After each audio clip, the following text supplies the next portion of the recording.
नमस्कार। Career first channel पर आपका स्वागत है। आज का डिक्टेशन लिखने के लिए तैयार रहें। Yes, ready, start.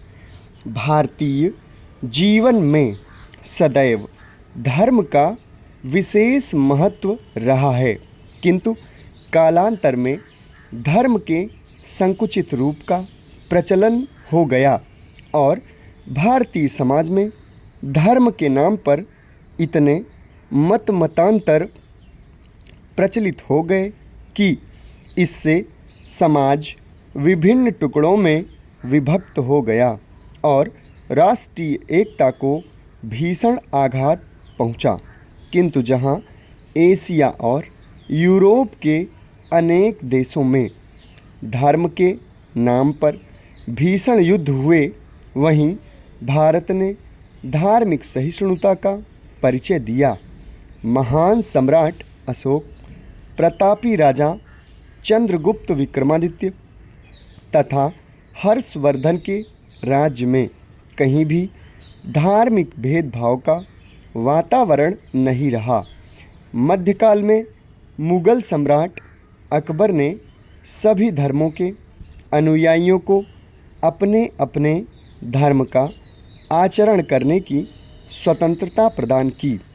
अंग्रेज़ों के शासनकाल में मुहम्मद इकबाल ने सारे जहां से अच्छा हिंदुस्तान हमारा जैसे गीत की रचना कर राष्ट्रीय एकता को बल प्रदान किया। स्वामी विवेकानंद और महात्मा गांधी की आस्था हिंदू धर्म में थी, किंतु उन्हें सभी धर्मों के लोग सम्मान की दृष्टि से देखते थे और अभी भी देखते हैं। इस प्रकार धर्मनिरपेक्षता के मूलभूत तत्व भारतीय जनमानस में सदा से विद्यमान रहे हैं। इसी बहुआयामी दृष्टि से प्रेरित होकर भारतीय संविधान के निर्माताओं द्वारा धर्मनिरपेक्षता के आदर्श को अपनाया गया। धर्म स्वातंत्र्य के अधिकार को मौलिक अधिकारों में समाविष्ट कर धर्मनिरपेक्ष राज्य के स्वरूप को संविधान निर्माताओं ने ग्रहण कर लिया।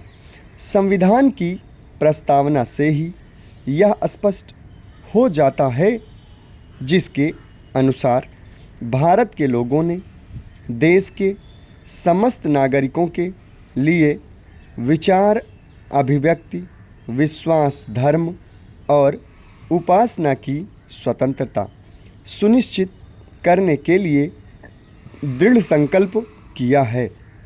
संविधान के 42वें संशोधन द्वारा प्रस्तावना में धर्मनिरपेक्ष शब्द को समाविष्ट कर इस विचारधारा को पूर्णतया अपनाने का स्पष्ट संकेत दे दिया गया है।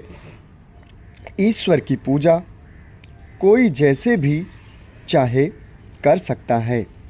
कानून किसी व्यक्ति को किसी विशेष पूजा पद्धति अपनाने के लिए बाध्य नहीं कर सकता है।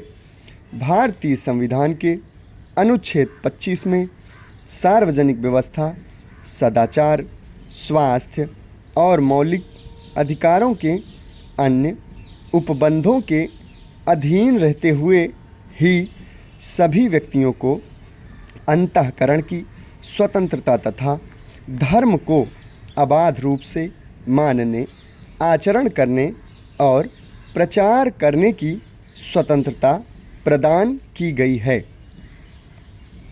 धर्मनिरपेक्षता, सांप्रदायिकता, धर्मांतरण आदि ऐसे मुद्दे हैं जिन पर भारत में सबसे अधिक चर्चा होती है और कोई समाधानपरक रास्ता नहीं दिखाई पड़ता। भारत की ख्याति हमेशा धर्मपरायण देश के रूप में रही है। विशेषकर महात्मा गांधी के समय तक हिंदू, मुस्लिम, सिख, ईसाई की एकता की बात होती थी और सभी धर्मों में ईश्वर एवं सत्य की अनुभूति करने का प्रयास किया जाता था। आज़ादी के बाद भारत के विभाजन का वातावरण कई वर्षों तक बना रहा। समाप्त। धन्यवाद।